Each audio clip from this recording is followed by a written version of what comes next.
Les liens entre Yaoundé et Nouakchott se resserrent davantage.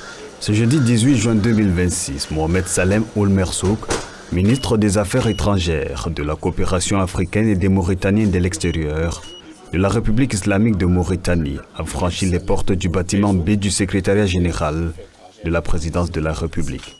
Au nom du chef de l'État, Paul Biya, l'émissaire mauritanien a été reçu en audience par le ministre d'État, secrétaire général de la présidence de la République, Ferdinand Gongo.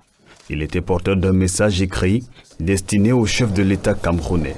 À sa sortie d'audience, le chef de la diplomatie mauritanienne a précisé le sens de sa démarche. Cette démarche s'inscrit dans les concertations régulières que les deux pays entretiennent, à la fois sur les questions africaines, bien entendu, les questions bilatérales, mais on partage aussi d'autres sphères, la sphère islamique. On a parlé de l'organisation de la coopération au niveau de cette sphère, les questions internationales aussi.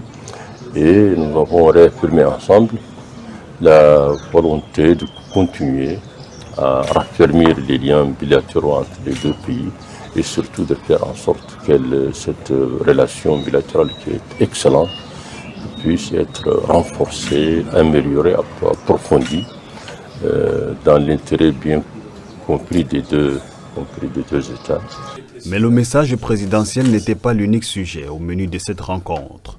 L'entretien entre les deux personnalités élargi au consul honoraire de la Mauritanie au Cameroun a également permis d'examiner plusieurs secteurs clés de la coopération bilatérale, notamment la sécurité, l'intégration régionale et les échanges commerciaux. Une relation que le chef de la diplomatie mauritanienne dit apprécier particulièrement. Je saisis cette occasion pour aussi remercier la République du Cameroun, à la fois au niveau gouvernemental et au niveau du peuple, pour l'accueil très chaleureux et très fraternel qui nous a été réservé depuis notre arrivée. Pour mémoire, la dernière visite de Mohamed Salem Ould Merzouk au Cameroun remonte à août 2024.